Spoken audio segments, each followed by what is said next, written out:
Okay. तो दोस्तों, जैसा कि आज का टॉपिक है स्कैल्पिंग स्ट्रेटेजी, तो मैं आपको बता दूं कि अभी मई मंथ के अंदर आपका अभी कमिंग वेनेसडे को आपका एफओएमसी का डेटा आएगा। और एफओएमसी का डेटा कई सारे फैक्टर्स के ऊपर बेसिस है, तो मेरे को आइडिया ये आया एकदम से अभी आधे घंटे पहले ही कि क्यों ना आपको कुछ ऐसी चीज़ बताई जाए जो इवेंट पे आप लोग चिल्लाते रहते हो कि भाई कोई स्कैल्पिंग ट्रेड हमें मिल जाए, कोई इवेंट बेस हमें स्ट्रेटेजी मिल जाए। तो उसके ऊपर मैंने एक बैक टेस्टिंग भी आपको करके दिखाऊंगा।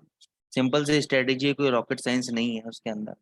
ठीक है ना? लेकिन कॉन्सेप्ट क्या है कि किस चीज़ को हम किस तरीके से यूज़ करते हैं, किस वक्त यूज़ करते हैं और किसके ऊपर यूज़ करते हैं, ये सारा इंपॉर्टेंट चीज़ें होती हैं। ठीक है ना? तो वो चीज़ें आज हम सीखेंगे, लेकिन उससे पहले मैं अपनी स्क्रीन आप लोगों के सामने शेयर करने जा रहा हूँ।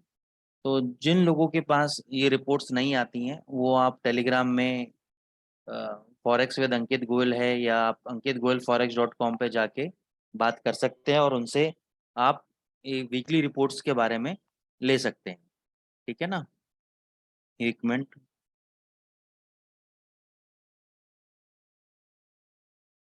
मैं अपनी स्क्रीन आप लोगों के सामने शेयर करने जा रहा हूँ।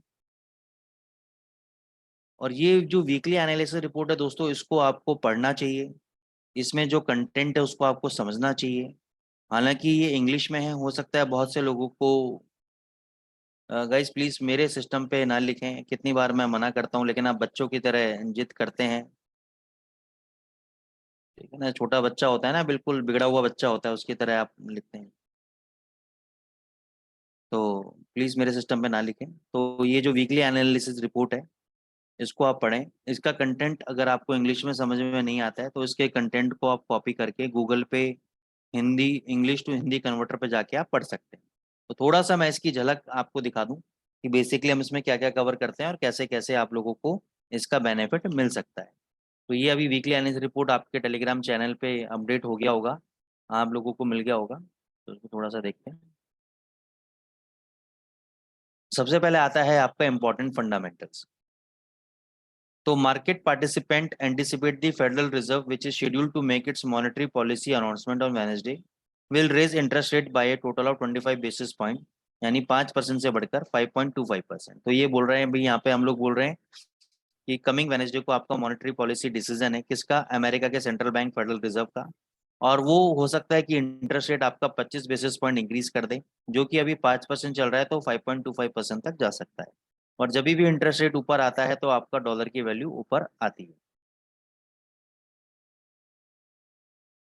तो पहले जो प्रोबेबिलिटी थी 25 बेसिस पॉइंट की, वो पहले थी 83%, अब हो गई है 88%। ठीक है। The European Central Bank will hold its meeting the day after the Fed make its statement. जैसे ही फेड का वेनेसडे को आपका इंटरेस्ट रेट डिसीजन आएगा, उसी के अगले दिन थर्सडे को आपका यूरोपियन सेंट्रल बैंक की मॉनेटरी पॉलिसी है। A rate increase of 25 basis point is likely, but a rise of 50 basis point is not an option। तो यानी मिनिमम 25 बेसिस पॉइंट तो इंक्रीज होगा, लेकिन 50 बेसिस पॉइंट इंक्रीज अभी नहीं हो सकता है। A top policy rate is currently assessed by the interest rate market to be 3.75%, down from a week ago when it was close to 4%. This indicates a 50% likelihood of a 50% basis hike, including the following week. In addition, 25 basis point increase for June and a second increase for September are almost completely priced in। यानी जून के अंदर और उसके बाद सितंबर month के अंदर जो आपका 25 बेसिस पॉइंट इंक्रीज होना है, बाजार ने उसको पहले ही प्राइस इन कर लिया है। इसी वजह से डॉलर सॉरी यूरो यूएसडी आपका स्ट्रॉन्ग खड़ा हुआ है। और आप डॉलर के अंदर वीकनेस देख रहे हो, क्योंकि डॉलर में अभी भी कंफर्म नहीं है। अभी भी अगर आप देखोगे तो उसके जो पॉलिसी मेकर हैं जैसे पॉवेल साहब हैं, पॉवेल साहब क्या कह रहे हैं? The Federal Open Market Committee estimates and remarks by Fed chair Powell will have an impact on traders expectation for future interest rate movement.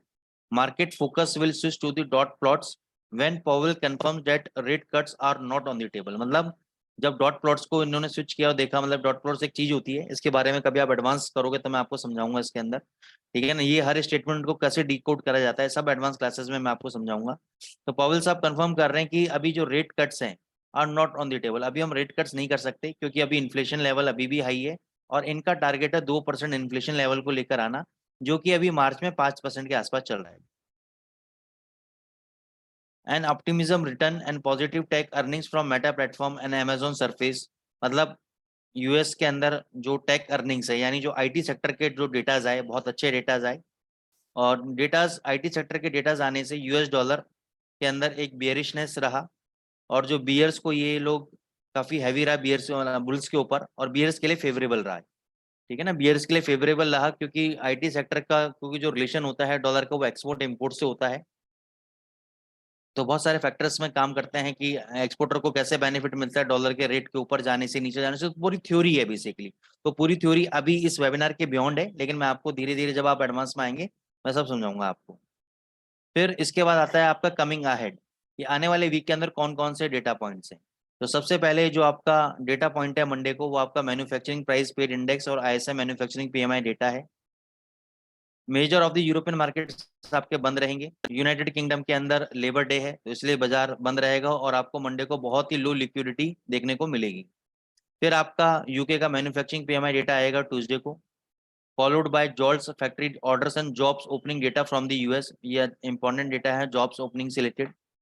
फिर आपका मार्केट डेटा रिलीज करेगा US ADP employment change and ISM services PMI on Wednesday को। क्योंकि Wednesday को ये data इतना impact इसलिए नहीं डालेगा क्योंकि उसी रात को आपका फेडरल रिजर्व पॉलिसी का अनाउंसमेंट है। फिर आपका पाउंड का डेटा आएगा थर्सडे को, Caixin manufacturing PMI from China आएगा, final services PMI from UK, UK से आएगा data as they analyze the effects of the Fed decisions on the pair. तो जब फेड का डिसीजंस होगा उसके बाद इन डेटास का इम्पैक्ट अगले दिन डेफिनेटली पाउंड के ऊपर पड़ेगा, और खास तौर से यूरो जीबीपी करेंसी पेयर के ऊपर पड़ेगा। तो ये पूरे डेटाज हैं, इनको आप देख सकते हो, समझ सकते हो, क्योंकि हर डेटा का ना बहुत इंपॉर्टेंट मीनिंग है। अब मैं हर डेटा को अगर डेप्थ में बताने लगूंगा तो आज का जो पर्पस है मेरा बीट हो जाएगा। बस पर्पस ये है कि अगर आपको नहीं समझ में आ रहा है तो आप इसको राइट क्लिक करके कॉपी करो, कॉपी करके अपना गूगल पे जाके इंग्लिश टू हिंदी कन्वर्टर में कर दो, तो आपको समझ में आ जाएगा। फिर हम ये कॉल्स देते हैं, इंडिकेटिव कॉल्स होती है हमारी, कि यूरो यूएसडी अभी इस रेट पे बंद हुआ है, बाय करना है 830 से 840 के बीच में। अगर बाय होता है, इस डिप मारता है यूरो यूएसडी पूरे वीक में कभी भी, तो यहाँ पे आपको बाय करना है। स्टॉप लॉस रहेगा 700 का, ये क्लोजिंग बेसिस पे रहता है, यानी डेली चार्ट पे कभी भी इस लेवल के नीचे बंद हो जाए तो एग्जिट। टारगेट 950 का, 980 का। सेल करना है जब अगर ऊपर जाता है यूरो यूएसडी 1080 से 1100 के बीच में, 1200 का स्टॉप लॉस रहेगा क्लोजिंग बेसिस पे। टारगेट 980, 950 का। ये पिवट पॉइंट्स हैं। ये आने वाले वीक के अंदर कौन कौन से इंपॉर्टेंट रेजिस्टेंस सपोर्ट लेवल्स रहेंगे। ये टेक्निकल व्यू है मार्केट ट्रेंड का। ये प्रीवियस डे की परफॉर्मेंस है। ये प्रीवियस डे देखो, हमने सेल दिया था पिछली बार 1070 से 1100 के बीच में, 1095 का हाई लगाया, और हमारा जो सेकंड टारगेट है ऑलमोस्ट अचीव हो गया, क्योंकि लो मारा था 962। टारगेट कितना था हमारा सेकंड, 950 का। ठीक है ना, तो सेकंड टारगेट ऑलमोस्ट अचीव, क्योंकि जब हम वीकली टारगेट देते हैं तो 10-20 पिप का तो आप वैसे ही मान के चलो कि भाई अगर दूर भी है तो टारगेट हो गया, क्योंकि एग्जैक्ट कभी और मार के भी आएगा और कभी और नहीं भी मार के आएगा, क्योंकि देखो ये वीकली एनालिसिस है। वीकली एनालिसिस का मतलब है कि आज हम संडे के दिन अगर ये रिपोर्ट आपको दे रहे हैं तो पूरे वीक का हम एनालिसिस डिस्काउंट कर रहे हैं कि हाँ इस लेवल तक जा सकता है। तो ये आपके प्रोबेबल टारगेट्स हैं, तो इनके साथ एकदम बैठ के मत चिपक जाना कि नहीं टारगेट सर ने बोले तो आएंगे ही आएंगे। आपको ट्रेड मिला 50-60-70 पिप का प्रॉफिट आया, बुक करो बाहर। फिर ये बाय कॉल दिया था हमने 820 से 830 के बीच में, स्टॉप लॉस दिया था सेम वही, लेकिन ये बाय एग्जीक्यूट नहीं हुआ हमारा, तो इसको हम इग्नोर करेंगे। ठीक है ना, ऐसे ये जीबीपी यूएसडी का है, यहाँ पे चेक कर सकते हो आप। फिर ये गोल्ड के फंडामेंटल्स आ जाएंगे, तो फंडामेंटल्स आप पूरा पढ़ सकते हो कि पिछले हफ्ते क्या रहा, किस वजह से गोल्ड ऊपर नीचे हुआ। फिर कमिंग अहेड, आने वाले टाइम में कौन कौन से ऐसे फैक्टर्स हैं जो गोल्ड को इम्पैक्ट डालेंगे, तो वो सारा गोल्ड का हमने एनालिसिस दे रखा है आपको। फिर गोल्ड का हमको टेक्निकल व्यू दे रखा है हमने आपको। देखो गोल्ड भी हमने पिछले हफ्ते बिकवाया था 1995 से 1998, स्टॉप लॉस दिया था 2015 का, पहला टारगेट 1975, तो 74 का टारगेट लगा के आया था नीचे, और 1950 गया नहीं। बाय दिया था 1950 पे, ये ट्रिगर हुआ नहीं, तो ये बाय नॉट एग्जीक्यूटेड। फिर इसके बाद सिल्वर का भी है आपका, सिल्वर के बाद आपका प्लेटिनम है, और प्लेटिनम के बाद आपका बिटकॉइन है।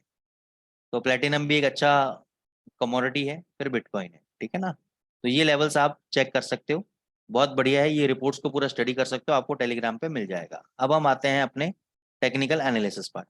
सबसे पहले तो आपके सामने सिल्वर के चार्ट है, मैं इसी का एनालिसिस कर देता हूँ।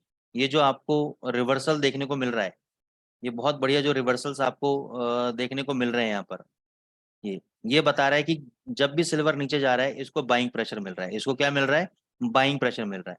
तो जब तक ये $24 के नीचे, वैसे तो ये मैंने मार्किंग रखा 24.28, लेकिन एक्चुअल सपोर्ट लेवल है इसका 24।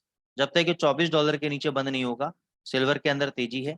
ये ऊपर आपका 25.50 और वापस प्रीवियस लेवल 26 तक ये रीटेस्ट करने ऊपर जा सकता है। अगर ये 24 के नीचे गया तभी इसके अंदर कहीं ना कहीं मंदी आएगी, अदरवाइज ये लॉन्ग टर्म टारगेट इसका इंटैक्ट है और ये तेजी के अंदर आपका बना रहेगा। डॉलर इंडेक्स पे आ जाते हैं हम लोग, क्योंकि 3 तारीख को आपका डॉलर इंडेक्स का FOMC डेटा है आपका। तो ये जब तक आपका 100.40 का लेवल, ये जो 30 का लेवल है, एक्चुअली इसका लो है 100.34, तो मैं राउंड फिगर में आपको ले रहा हूँ 100.30। जब तक इसको नहीं तोड़ेगा ये मेरे लिए तेजी का घर देख रहा है। ऊपर 103.25 $104 तक ये ऊपर जा सकता है। अगर ये ऊपर गया तो डेफिनेटली गोल्ड यूरो सब नीचे आएंगे आपके। तो अभी तो ये यहाँ पे रेजिस्टेंस ले रहा है, देखो यहाँ पे इस लेवल को तोड़ नहीं रहा है, ठीक है। लेकिन अगर इस लेवल को तोड़ के खड़ा हो जाता है तो 103.25 तक ये जा सकता है। अब क्वेश्चन ये है कि 25 बेसिस पॉइंट सरकार बोल तो रही है, लेकिन मेरे को चांसेस कम लग रहे हैं कि 25 बेसिस पॉइंट इंक्रीज होगा। मेरे को लग रहा है शायद वो इंक्रीज ना करें, और इंक्रीज करेंगे तो भी थोड़ा ऊपर जाके फिर ही नीचे मारेगा, ठीक है। लेकिन अगर कुछ भी टर्न अराउंड होता है तो 103.25 तक तो टारगेट में लेके चल रहा हूँ कि मैक्सिमम कोई भी मूवमेंट आएगा तो 103.25 तक तो ये नीचे जाएगा। अदरवाइज ओवरऑल बड़ा सिनेरियो के अंदर डॉलर इंडेक्स अभी वीक है। इस साल में कभी भी आपको ये $98 $96 तक गिरता हुआ नजर आ सकता है, तो इस बात का आप जरूर ध्यान रखिएगा। फिर हम आते हैं यूरो USD के ऊपर।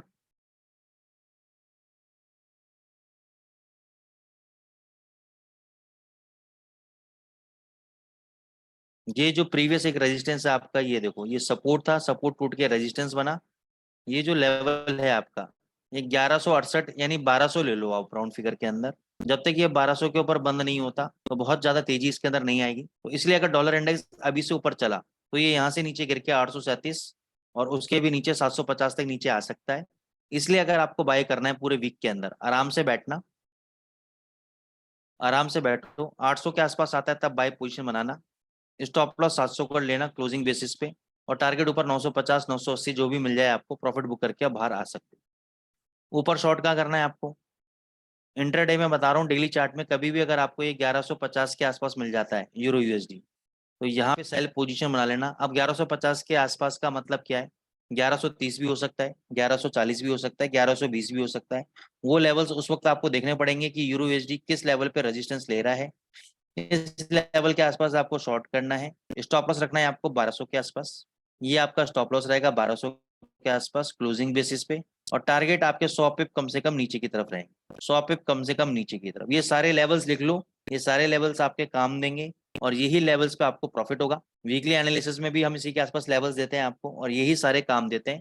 तो इंट्राडे में आप चाहो तो स्कैल्पिंग भी कर सकते हो इन बेसिस पे भी। 1150 पे आया, बेचा, 20 पिप मिला, प्रॉफिट कवर्ड। नहीं तो लॉन्ग पोजीशन मैंने बताई दी, लॉन्ग स्टॉप लॉस बताई दिया मैंने कि अगर आप शॉर्ट करोगे तो आपका स्टॉप लॉस 1200 पे रहेगा क्लोजिंग बेसिस के ऊपर, ठीक है। अमाउंट आ जाते हैं GBP USD के ऊपर। देखो GBP USD एक बहुत बढ़िया इसने ब्रेकआउट दिया है, मल्टी हाई ब्रेकआउट दिया है यहाँ पे। तो ये 2857 का टारगेट मेरा इंटेक्ट है, और ये मैं आपको, जो लोग रेगुलर हमारे वेबिनार्स में आते हैं उनको मैं काफी टाइम से 2857 का टारगेट बता रहा हूँ। आप लोग खुद इस बात के गवाह हैं कि काफी टाइम से मैं बोल रहा हूँ कि जब तक 2350 1.2350 का लेवल नहीं टूटता, जब तक 1.2350 का लेवल नहीं टूटता, GBP USD आपका तेज है, ये 2857 तक जा सकता है। 2350 के नीचे मैंने आपको टारगेट दे रखा है 2150 का, 200 पे वहां तक गिरेगा ये। फिर वहां से दोबारा आप बाइंग चाहो तो कर सकते हो, लेकिन अभी चाहो तो अभी भी बाई कर सकते हो, कुछ बिगड़ा नहीं है। 2350 का स्टॉप लॉस ले लो, 2857 आपका टारगेट इंटैक्ट रहेगा GBP USD के अंदर। अब हम आ जाते हैं गोल्ड के ऊपर।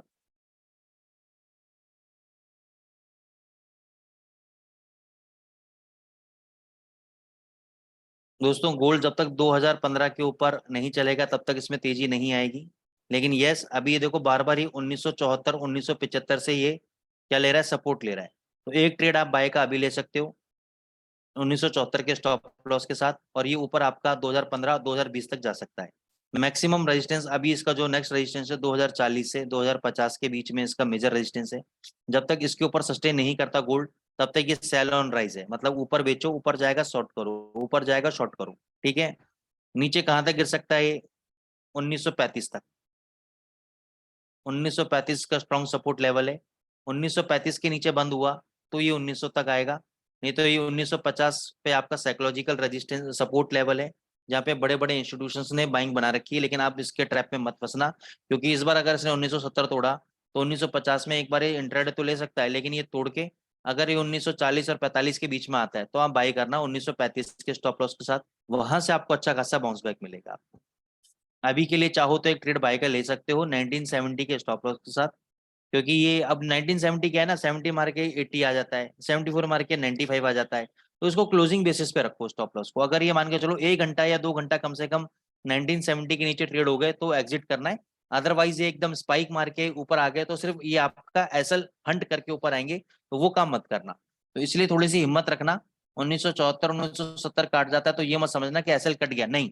अगर उसके नीचे ट्रेड होगा थोड़ा सा with heavy volume, with heavy selling pressure, वो आपको नजर आ जाएगा इंटरडे चार्ट में। ठीक है ना। अगर ये काफी देर टिक रहा है उसके नीचे तो एग्जिट कर जाना, फिर ये वहां से 1950 डेफिनेटली मारेगा। नहीं तो ये ऊपर आपको एक बार 2010 2015 तक दिखा सकता है गोल्ड आपको। ऊपर शॉर्ट करना है तो आपको 2025 से 2030 के बीच में शॉर्ट करना दोस्तों। मैं आपको बता देता हूँ, 2025 से 2030 के बीच में शॉर्ट करना। स्टॉप लॉस रखना 2040 का। इसके ऊपर अगर क्लोज हो गया तो एग्जिट। 2050 का मत रखना, 2040 के ऊपर क्लोज हो गया तो 2050 भी तोड़ेगा, 2075 भी आएगा फिर ये। ठीक है। तो ये आपका गोल्ड का एनालिसिस हो गया।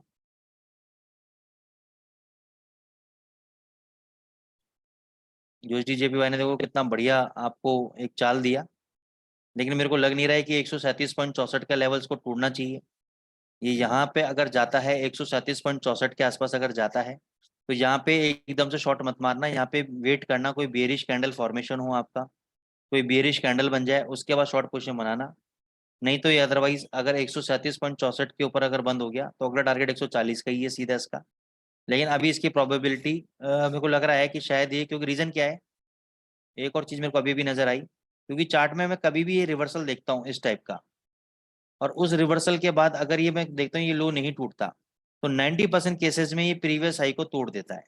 90% केसेस में प्रीवियस हाई को तोड़ देता है। तो ये डर भी मेरे मन में बना हुआ है कि हो सकता है कि 137.64 को तोड़ के 140 चला जाए, क्योंकि प्राइस एक्शन पैटर्न मैंने 100% कई बार देखा है कि जब भी इस टाइप का ऐसा कोई रिवर्सल पैटर्न बनता है, जिसको आप राउंडिंग टॉप बोल लो या कुछ भी बोल लो, हालांकि इसकी जगह सही नहीं है राउंडिंग टॉप की, इसलिए मैं इसको नहीं बता रहा हूँ। लेकिन जब भी ऐसा कोई डाउन ट्रेंड में रिवर्सल पैटर्न बनता है और उसका लो नहीं टूटता है और बाजार ऊपर जाने लगता है, तो उसके प्रीवियस हाई भी तोड़ता हुआ मैंने बहुत बार देखा है।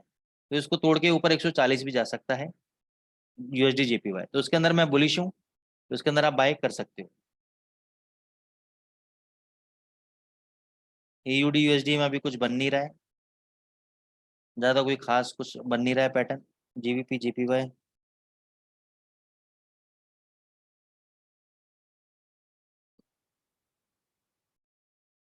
ये 172.13, ये एक रेजिस्टेंस है इसका। यहाँ पर भी शॉर्ट मत मारना, एक बार देखना पहले कि बेरिश कैंडल बन रहा है या स्ट्रॉन्ग मोमेंटम पकड़ा हुआ है। अगर स्ट्रॉन्ग मोमेंटम पकड़ा हुआ है तो उसको शॉर्ट नहीं मारेंगे अपन।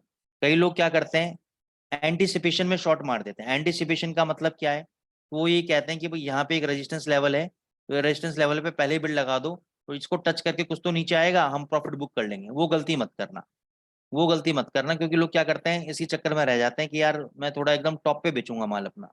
वो काम नहीं करना है आप लोगों को, ठीक है ना। इसमें मरते हैं, इसमें तोड़ता जाता है, आप कहोगे यार इतना तो भग गया, अब कितना ही ऊपर भगेगा, आने दो उसको ऊपर, 100 पिप ऊपर और बेचूंगा, 100 पिप ऊपर और बेचूंगा, और ये भगता रहता है और आपका अकाउंट जीरो करता रहता है। वो काम नहीं करना है। स्टॉप लॉस हिट तो एग्जिट होके बाहर आ जाना है। मैं आपको ऐसा एग्जाम्पल दिखाता हूँ, ये देखो, ये सेम एग्जाम्पल जो मैं समझा रहा हूँ ना आपको, ये मेरे साथ फ्राइडे को हुआ है, मैं दिखाता हूँ।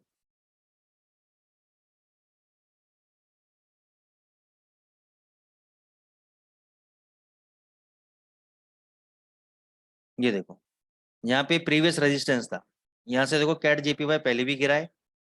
तो मैंने क्या किया, इस कैंडल का हाई था 100.60, मैंने यहाँ पे जब ये 100.38 के आसपास चल रहा था तो मैंने यहाँ पे इंट्राडे में शॉर्ट मार दिया और स्टॉप लॉस रखा मैंने 60 का कि 60 के ऊपर क्लोज होगा तो मैं एग्जिट कर जाऊंगा। ठीक है, और ये देखो एग्जिट कहाँ क्लोज हुआ, 100.62, 2 पे ऊपर क्लोज हो गया मेरे स्टॉप लॉस के, तो मैं एग्जिट कर गया। मेरे को समझ में आ गया था कि भाई ये जो है अपना उसी के ऊपर एग्जिट करेगा, तो मैं स्टॉप लॉस खा के बाहर आ गया था। ठीक है ना, और देखो उसी के ऊपर क्लोज किया है इसने। अब हो सकता है कि मंडे को यहाँ पे कैट जीपीवाई में और 100-200 पॉइंट की तेजी बना दे। ठीक है ना, 100-200 पिप की तेजी बना दे।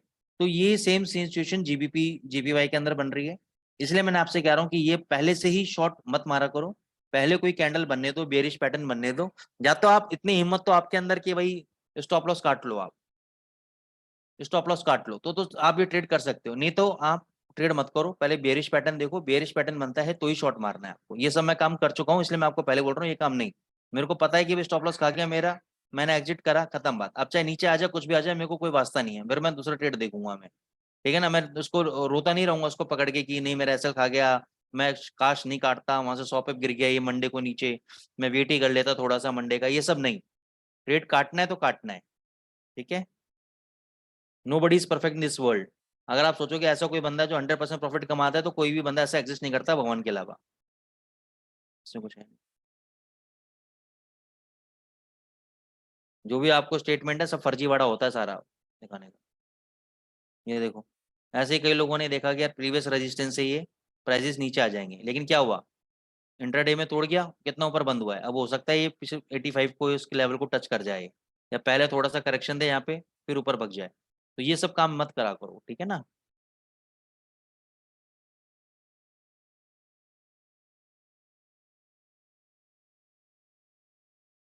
तो ये एनजेडी जेपीवाई है। अब ये जो पेयर्स मैं बता रहा हूँ इनको लिख लो, क्योंकि ये मंडे को कभी भी, ट्यूसडे में कभी भी करेक्शन आएंगे, तो ये बाय ऑन डिप स्ट्रेटेजी वाले शेयर्स हैं सारे, ओ सॉरी करेंसीज हैं सारी ये। तो बाय ऑन डिप करोगे तो इसमें आपको अच्छे रिटर्न्स मिलेंगे, अच्छी अपॉर्चुनिटीज मिलेंगी आपको।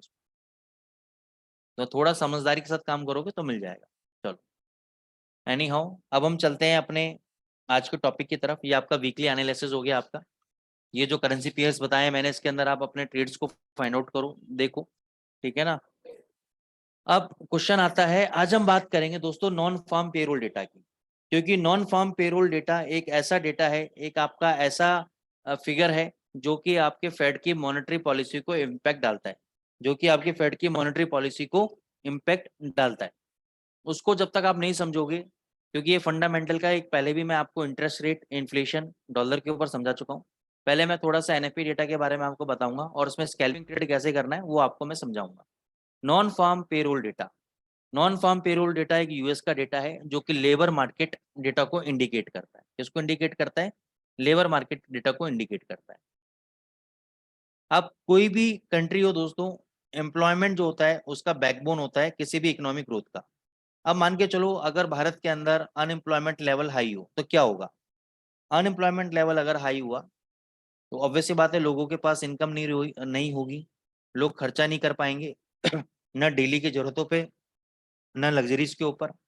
खर्चा नहीं करेंगे तो जो शॉपकीपर शॉप खोल के बैठा है, या फैक्ट्री वाला फैक्ट्री खोल के बैठा है, या मैन्युफैक्चरर बैठा है, उसकी इनकम नहीं होगी। उसकी इनकम नहीं होगी तो क्या होगा, रिसेशन आ जाएगा, और रिसेशन आएगा तो this is bad for the economy, और इकोनॉमी अगर बैड परफॉर्म कर रही है तो कुछ भी उसके अंदर काम नहीं करेगा। ठीक है ना, कोई भी बड़ा बड़ा इन्वेस्टर उस कंट्री के अंदर इन्वेस्ट नहीं करेगा। अब मैं नेबरिंग कंट्रीज का नाम नहीं लेना चाहूंगा, कुछ ऐसी कंट्रीज हैं हमारी जहाँ पे आपका एम्प्लॉयमेंट लेवल बिल्कुल ठप है, जहाँ पे इंडस्ट्रीज बिल्कुल ठप है, क्योंकि जब इंडस्ट्री स्टैब्लिश होती है तभी इंप्लॉयमेंट होता है। अगर मैं बात करूं, दिल्ली के पास एक सिटी है गुड़गांव, ठीक है ना, आजकल उसका नाम है गुरुग्राम। तो कई साल पहले की बात बता रहा हूँ मैं आपको, 2020-21 इतना डेवलप नहीं था। 2020-21 के आसपास, सॉरी 2001 या 2 के आसपास वहाँ पे कॉल सेंटर्स आना स्टार्ट हो गए। ठीक है ना, धीरे धीरे कॉल सेंटर्स आए, वहाँ उन्होंने पिक एंड ड्रॉप फैसिलिटी दी। तो वहाँ पे जब इंडस्ट्रीज बनना चालू हुई, सर्विस सेक्टर बनना चालू हुआ, गवर्नमेंट का ध्यान गया, गवर्नमेंट ने इंफ्रास्ट्रक्चर डेवलप किया। इंफ्रास्ट्रक्चर डेवलप किया तो आज के टाइम में अगर आप दिल्ली को कंपेयर करो गुरुग्राम से, तो Gurugram is much better place to live in terms of infrastructure. अगर मैं बात करूं इंफ्रास्ट्रक्चर की, अगर मैं बात करूं सर्विसेज की, अगर मैं बात करूं फैसिलिटीज की, और गुरुग्राम आज के टाइम में वो गाँव नहीं रहा, एक बड़ा शहर बन गया है। ठीक है ना, प्रॉस्परस शहर बन गया। क्यों, वहाँ पे एम्प्लॉयमेंट ज्यादा है, वहाँ पे इंडस्ट्री सेटअप हो चुकी है, वहाँ पे ऑफिस सेटअप हो चुके हैं, वहाँ पे सर्विस सेक्टर सेटअप हो चुका है सारा, तो वहाँ पे जॉब्स हैं। जॉब्स हैं तो एक गांव भी आपका फ्लरिश हो गया। तो जिस जिस शहर के अंदर आपके जॉब्स क्रिएट होंगी, वो शहर फ्लरिश हो जाता है, वो देश फ्लरिश हो जाता है। तो employment is the backbone of any country और फॉर एनी इकोनॉमिक ग्रोथ। इसको समझना बहुत जरूरी है आपको। अब एम्प्लॉयमेंट का जो इम्पैक्ट आता है वो आपका इंटरेस्ट रेट्स के ऊपर भी आता है, क्योंकि अगर हायर एम्प्लॉयमेंट होगा तो हायर इंटरेस्ट रेट्स क्यों होंगे? क्योंकि जब आपके पास ज़्यादा सैलरीज होगी, तो मैंने आपको पहले भी बताया था कि आप ज़्यादा खर्चा करोगे। अगर आप आज नॉर्मल व्हाइट ब्रेड खा रहे हो तो कल को आप ब्राउन ब्रेड भी लोगे, गार्लिक ब्रेड भी लोगे, ठीक है ना? आप अगर नॉर्मल दाल खा रहे हो तो आप ऑर्गेनिक दाल भी आओगे। अगर आज आप 60 रुपए वाला दूध पी रहे हो तो आप हाई क्वालिटी का जर्मन गाय का 110-120 रुपए वाला दूध लोगे। तो कहने का मतलब है जैसे जैसे आपकी इनकम इंक्रीज होगी, आपके खर्चे भी आपके इंक्रीज होंगे।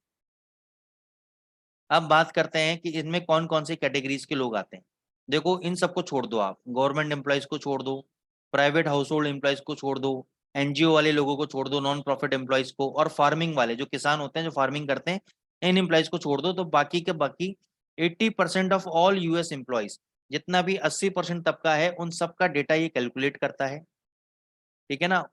और ये उन डेटा के हिसाब से ये रिपोर्ट निकालता है। अभी करता क्या है बेसिक, ये देखता है कि पहले पूरे हफ्ते के अंदर कितने घंटे का काम हुआ, और उस एक एक घंटे के अंदर कितनी अर्निंग सारे नॉन फार्म एम्प्लॉयज, मतलब जो 80% लोग बचे, उनकी कितनी income on A hourly basis हुई। तो अगर उनका डेटा अच्छा आता है, वीकली अर्निंग का डेटा अगर अच्छा आता है, तो ऑब्वियस सी बात है, इसका मतलब आप लोगों की इनकम बढ़ी है, अमेरिकन एम्प्लॉयज की इनकम इंक्रीज हुई। फिर इसके साथ आता है अनएम्प्लॉयमेंट डेटा। अनएम्प्लॉयमेंट डेटा मतलब क्या होता है कि कितने लोगों ने एम्प्लॉयमेंट के लिए फाइल किया है, कितने लोगों की जॉब लगी है, कितने लोग अनएम्प्लॉयड है। अगर पिछले महीने से इस महीने लोग अगर अनएम्प्लॉयमेंट लोगों कम हुए हैं, यानी एम्प्लॉयमेंट के लिए लोगों ने कम फाइल किया, इसका मतलब लोगों की जॉब लगी है। तो इस डेटा को थोड़ा सा हम समझते हैं, और थोड़ा सा टेक्निकली ग्राउंड पे समझते हैं इसको। और इसके लिए हम जाएंगे फॉरेक्स फैक्ट्री वेबसाइट पे। मैं अपनी स्क्रीन आपके सामने शेयर कर देता हूँ। अब ये डेटा कब आता है? ये डेटा आता है आपका first Friday of every month. तो देखो, हम आगे जाते हैं और हम सर्च करने की कोशिश करते हैं first Friday of every month. अब मई मंथ चालू हो जाएगा आपका कल से। पहला फ्राइडे कब आएगा? 5 मई को। यहाँ पे देखो, 3 डेटाज आएंगे आपके: average early earnings, non farm employment change, unemployment report. तो यहाँ पे मैं कहीं क्लिक कर देता हूँ, ये देखो ये डेटा आ जाएगा, नॉन फार्म एम्प्लॉयमेंट चेंज का डेटा आ गया आपका, ठीक है ना? इधर क्लिक करूंगा, ये एवरेज अर्ली अर्निंग का डेटा आ जाएगा आपका, और नीचे क्लिक करूंगा तो अनएम्प्लॉयमेंट का डेटा आ जाएगा आपका, ठीक है ना? तो अब क्वेश्चन क्या है कि ये जो डेटा पॉइंट्स हैं, ये एक्सपेक्टेशंस हैं कि बाजार एक्सपेक्ट कर रहा है कि इतनी एवरेज आर्ली अर्निंग आएगी, इतना नॉन फार्म एम्प्लॉयमेंट डेटा आएगा, और इतना अनएम्प्लॉयमेंट डेटा आएगा। अगर डेटा एक्सपेक्टेशन से ऊपर आता है, बढ़कर आता है, तो ये पॉजिटिव होता है डॉलर के लिए। अगर घट के आता है तो ये नेगेटिव होता है डॉलर के लिए। सिंपल है। लेकिन अभी ये पता लगाना बहुत मुश्किल है कि अगर डेटा पॉजिटिव आएगा तो क्या डॉलर वास्तव में ऊपर जाएगा? क्या ऐसा होता है? बिल्कुल नहीं। 90% ऑफ द टाइम या 50% ऑफ टाइम ऐसा नहीं होता है। डेटा अगर पॉजिटिव आया तो कई बार डॉलर नेगेटिव हो जाता है, और डेटा कई बार नेगेटिव आया तो डॉलर पॉजिटिव हो जाता है। क्यों है? इसके पीछे बहुत बड़ी कहानी है, कभी और समझाऊंगा। इसके पीछे मेरे को आपको स्मार्ट बैंक्स की पॉलिसीज को समझाना पड़ेगा, उनकी पोजीशन साइजिंग को समझाना पड़ेगा, उनके इंटरेस्ट को समझाना पड़ेगा। तो बहुत बड़ा फैक्टर है, जब आप एडवांस क्लासेस में आओगे तब समझाऊंगा। लेकिन आपको नॉन फार्म पेरोल डेटा पे जैसे आप चिल्लाते रहते हो कि सर इवेंट का डेटा बता दो, फंडामेंटल्स पे कैसे ट्रेड करना है, स्कैल्पिंग ट्रेड कैसे करना है, तो वो सब स्ट्रेटेजीज मैं आज आपको बताऊँ, ठीक है? वहां पर चलते हैं। तो अभी क्या है, इनमें से अगर कोई भी दो डेटा पॉजिटिव आया, इन तीनों में से अगर कोई भी दो डेटा पॉजिटिव है तो वो डॉलर के लिए पॉजिटिव है। अगर कोई भी दो डेटा नेगेटिव है तो वो डॉलर के लिए नेगेटिव है। और तीनों डॉलर पॉजिटिव है, तीनों डेटा पॉजिटिव है तो बहुत शानदार है, और तीनों डेटा नेगेटिव है तो बहुत बुरा है, ठीक है? लेकिन अब हमें इसमें नहीं पढ़ना है कि डेटा पॉजिटिव आएगा तो डॉलर पे क्या होगा, डेटा नेगेटिव आएगा तो डॉलर पे क्या होगा। तो ये सब चीजें हम बेसिकली बाजार के लिए छोड़ देते हैं, और हमें इस चीज का बेनिफिट कैसे मिलेगा, इस चीज को हम देखते हैं। पहले तो मैं एक ट्रिक बता देता हूँ आपको, जो लोग इंडियन मार्केट से रिलेटेड नहीं है या है भी, तो निफ्टी नाम की एक चीज होती है, निफ्टी नाम की एक चीज होती है, इंडेक्स बोलते हैं उसको। ये कहाँ पे आपको देखने को मिलेगा? आप जब एक वेबसाइट है, दिखा देता हूँ मैं आपको, NSE India.com। जिस दिन आपका एनएफपी डेटा है, और ये सिर्फ जो मैं आपको फिगर बता रहा हूँ, ट्रिक बता रहा हूँ, ये सिर्फ एनएफपी डेटा के लिए काम करती है और डेटा पे इतने एक्यूरेटली काम नहीं करती। ये निफ्टी का लेवल यहाँ मिल जाएगा आपको, ये निफ्टी का लेवल है, 18,000 चल रही है, 149 पॉइंट बढ़ी हुई है। तो एनएपी डेटा जिस दिन आएगा, जैसे 5 तारीख को आएगा, तो एनएपी डेटा तो शाम को आएगा, ये आपका 3:30 बजे बंद हो जाएगा निफ्टी। अगर निफ्टी यहाँ पर 80 पॉइंट या उससे ज्यादा अगर प्लस हुई है तो एनएफपी डेटा आपका नेगेटिव आएगा। 99% डेटा काम करता है, एनएफपी डेटा आपका नेगेटिव आएगा। अगर निफ्टी 80 पॉइंट माइनस बंद होगी तो एनएफपी डेटा आपका पॉजिटिव आएगा, एनएफपी डेटा आपका पॉजिटिव आएगा। तो अगर आपको ये प्रिडिक्शन करनी है कि शाम को 6-7 बजे एनएफपी डेटा पॉजिटिव आना है नेगेटिव आना है, तो सिर्फ आप निफ्टी के डेटा को देख लो। निफ्टी अगर पॉजिटिव है, 60 पॉइंट भी पॉजिटिव है, तो एनएफपी नेगेटिव आएगा, और अगर माइनस में है निफ्टी तो एनएफपी डेटा पॉजिटिव आएगा। क्लियर है ये सब चीजें? ये एक ट्रिक बताइए मैंने आपको बेसिक।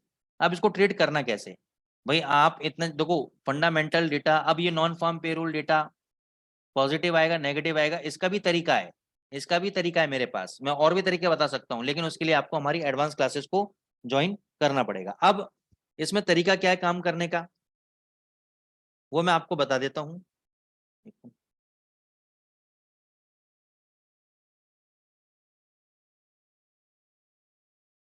दोस्तों एक चीज और मैं बता देता हूँ, अब ये जो कॉन्सेप्ट है भाई, आपने कहा सर मेरे को ये सीखना है कि नॉन फार्म पेरोल डेटा, ये नॉन फार्म एम्प्लॉयमेंट डेटा आएगा,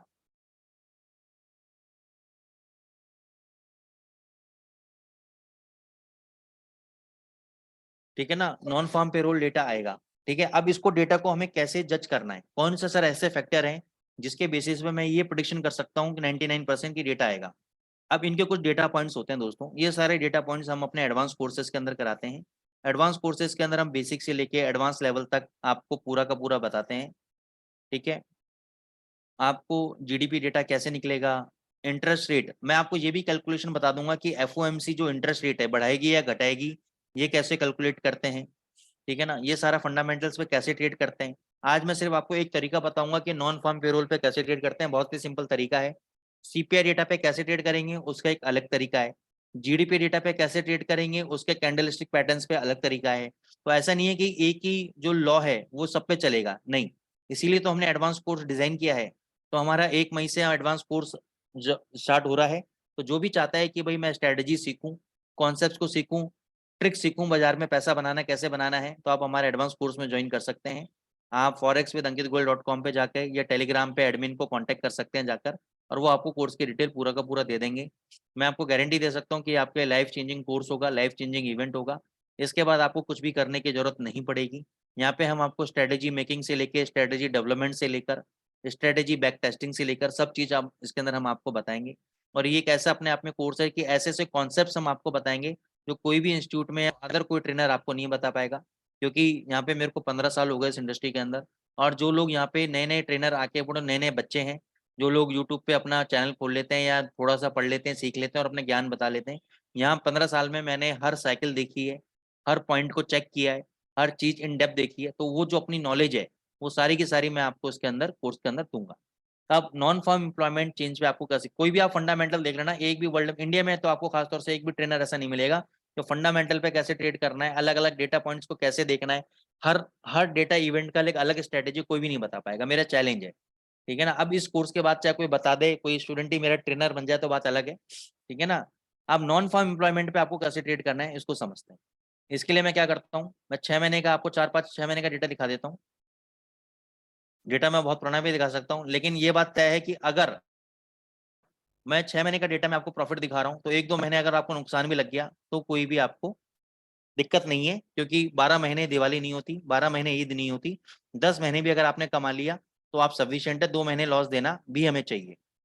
अब इसके लिए मैं यूरो यूएसडी का चार्ट खोलूंगा समझाने के पॉइंट ऑफ व्यू से, क्योंकि डॉलर इंडेक्स में आप लोग ट्रेडिंग करते नहीं हो। 30 मिनट का टाइम फ्रेम लूंगा दोस्तों, सीधा सा कॉन्सेप्ट है। जिस दिन भी आपका डेटा आएगा 6 बजे, या तो डेटा आता है आपका 6 बजे के आसपास या डेटा आता है आपका 7 बजे के आसपास, ठीक है। तो 6 बजे अगर डेटा आएगा तो 5:30 बजे आप पूरे दिन का हाई और लो मार्क कर लेना। आपको मतलब नहीं है कि डेटा पॉजिटिव आए नेगेटिव आए। और ये जो ट्रिक है ना, आप सोचोगे अरे सर क्या ट्रिक है, ये बाय लो तो बच्चों वाली ट्रिक है, ये सब आप मत सोचो। क्योंकि ये ट्रिक हर किसी पे काम नहीं करेगी। मैं गारंटी देता हूँ, नॉन फार्म पेरोल डेटा की जगह आप जीडीपी डेटा पे, रिटेल सेल्स डेटा पे आप कमा के दिखा दो मेरे को स्ट्रेटेजी पे, मैं मान जाऊंगा आपको। ठीक है ना? तो ये कौन बता रहा है? ये मैं बता रहा हूँ आपको। ये ट्रिक किस पे काम करेगी, किस वक्त काम करेगी और कैसे काम करेगी। ठीक है ना? तो इसको समझ लो आप अच्छे से। तो आप 5:30 बजे ही हाई बाई लिमिट ऑर्डर लगा दोगे और सेल लिमिट ऑर्डर लगा दोगे। अब लगाना कैसे, इसका भी तरीका समझ लो। समझ लो, इसका हाई है आपका 1.1061, तो इसके 10 पे ऊपर आप बिल लगाओगे 1.0171। ठीक है? इसका लो है 1.1030, तो इस पे आप सेल ऑर्डर लगाओगे, 1 स्टॉप ऑर्डर लगाओगे, not limit order, sell stop order लगाओगे आप इसमें 1.1020। तो जैसे ही बिड एग्जीक्यूट होगी दोनों तरफ प्रॉफिट लगा दोगे आप 15-15 पिप का। हालांकि 20 पिप भी कई बार दे जाता है, लेकिन 15 पिप ऐसा सिक्योर है। कई बार 20 पिप क्या होता है, एग्जैक्ट 20 पिप मारता है और आपका ट्रेड एग्जीक्यूट नहीं हो पाता। तो 15 पिप मैं बता रहा हूँ, 15 पिप तो आपको गारंटेड मिलेंगे ही मिलेंगे आपको। अब मैं आपको बैक टेस्टिंग दिखाता हूँ, देखो इस डेटा की। सबसे पहले चलते हैं हम November 4। कितने बजे डेटा आया November 4 2022 को? 6 बजे डेटा आया। क्या डेटा आया?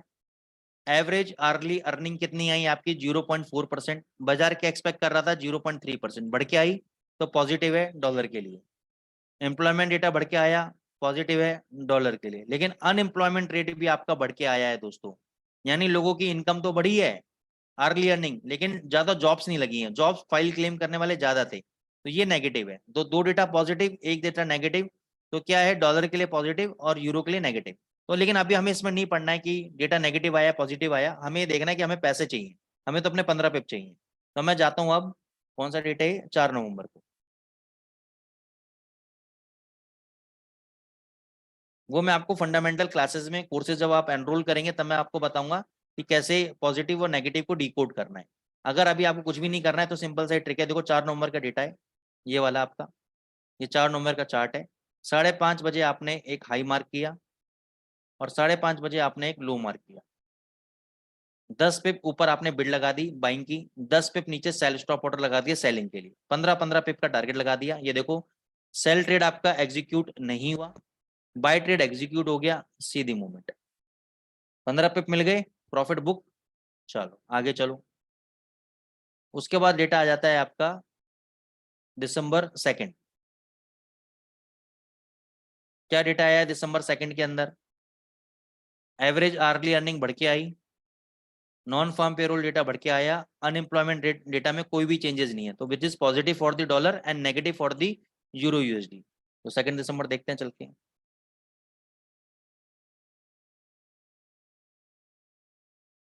ये 2 दिसंबर है। यहाँ मैंने 5:30 बजे अपना हाई पे मार्क कर दिया, 5:30 बजे मैंने अपना लो मार्क कर दिया। ये देखो, ये आपको 15 पिप डेफिनेटली मिल गए। यहाँ पे क्या था आपको 1.0510, लो कितना लगाया 428। अगर 10 पिप नीचे भी बेचते तो आपको 30-40 पिप भी मिलते, लेकिन एक ही कैंडल में 15 पिप मिल गए। हाँ एक चीज और बता देता हूँ, बाई चांस मान के चलो आपका यहाँ पे ट्रेड एग्जीक्यूट हो गया, 15 पिप नहीं दिए 10 पिप दिए और यहाँ से ऊपर पलट गया, तो ये जो प्रीवियस हाई है ये वाला, ये मतलब जो आपका ऑल टाइम हाई है पूरे दिन का, ये आपका स्टॉप लॉस का काम करेगा। और अगर ये नहीं कटता है तो यहीं पे कहीं क्लोज हो जाता है, तो जो भी लॉस है आपको बुक करके निकलना है। ठीक है? तो इस दिन भी हमें प्रॉफिट आ गया 2 दिसंबर, 2 महीने हमारे प्रॉफिटेबल रहे। अब आते हैं January 6। अब मैं डेटा नहीं दिखा रहा आपको, सीधे सीधे बैक टेस्टिंग दिखा रहा हूँ। January 6 पे आते हैं, क्योंकि डेटा कुछ भी रहा हो हमें इससे मतलब नहीं है, हमें तो सिर्फ अपने बाई सेल ऑर्डर्स में मतलब है। January 6, ये देखो, हमने डेटा लगा दिया, ये 5:30 का डेटा है, ये लो पॉइंट है।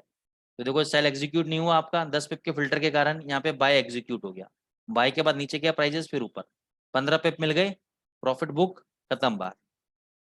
फिर आपका डेटा आता है February 3। 3 फरवरी को हम चलते हैं, आपके सामने बिल्कुल टच करके दिखा रहा हूँ मैं आपको। ये देखो, ये आपने 5:30 बजे का आसपास आपने हाई मार्क किया, ये लो मार्क किया आपने, जैसे ही कटा सीधी मूवमेंट, 15 पिप मिल गए, प्रॉफिट बुक। प्रॉफिट बुक बहुत सिंपल, March 10, March 10 पे आ जाते हैं हम लोग।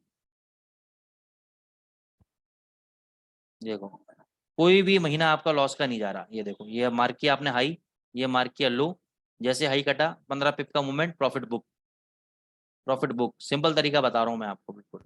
अप्रैल 7, अभी रिसेंट का देख लो आप, अप्रैल 7,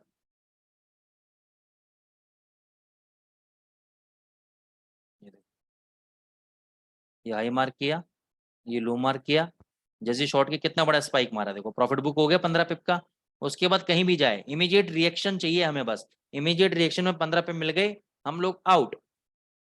एक लॉट मारा, $150 सीधे अंदर, प्रॉफिट बुक। हर महीने का $150 का मैंने आपका अरेंजमेंट कर दिया है, ठीक है ना। एक स्टैंडर्ड लॉट लो, 100% डर लग रहा है तो पहले 0.10 से काम कर लो, पहले 0.10 से काम करके देख लो आप इस पे, ठीक है ना। अब कौन कौन से डेटा, यूरोपियन सेंट्रल बैंक का डेटा आएगा तो क्या इम्पैक्ट पड़ेगा, जीबीपी का डेटा आएगा तो यूरो जीबीपी पे क्या इम्पैक्ट पड़ेगा, वो कैसे पैसा बनाएगा। अभी आप, मैं आपको चीज दिखाता हूँ, जीबीपी यूएसडी का चार्ट दिखाता हूँ। ये देखो जीबीपी यूएसडी आपका फ्राइडे के दिन ऊपर गया, यूरो यूएसडी भी आपका ऊपर गया, नीचे से लो से को ऊपर गया। फिर यूरो जीबीपी क्यों गिरा, क्या कारण है इसका, ये पूरा मैं आपको उसमें क्लासेस में क्लियर करूंगा। देखो यूरो जीबीपी कितना गिर गया, ये सारे कॉन्सेप्ट्स मैं आपको एडवांस कोर्सेज के अंदर कवर करूंगा। और ये अगर आप बेसिक चीजें सीख गए तो स्ट्रेटेजी तो दूसरी बात है, ये जो मैं ट्रिक्स सिखा रहा हूँ ना मैं आपको, इन ट्रिक से आप पैसा बना लोगे, इन ट्रिक से आप महीने का 20% कहीं भी नहीं छोड़ोगे आप, ठीक है। तो जो भी कोर्सेज में एनरोल करना चाहता है वो forex.ankitgoyal.com के ऊपर या फिर उनके टेलीग्राम पे एडमिन पे जाके कांटेक्ट करें, उनसे उनसे बात कर लें। और 1 तारीख को हमारा पहला बैच स्टार्ट हो रहा है, ठीक है, कल से यानी। तो आप बात कर सकते हैं, ज्वाइन कर सकते हैं कोर्सेज को। Till then guys, thank you so much. ये रिकॉर्डिंग आपको यूट्यूब पे मिल जाएगी एनेक्सा प्राइम के चैनल पे। Thank you so much.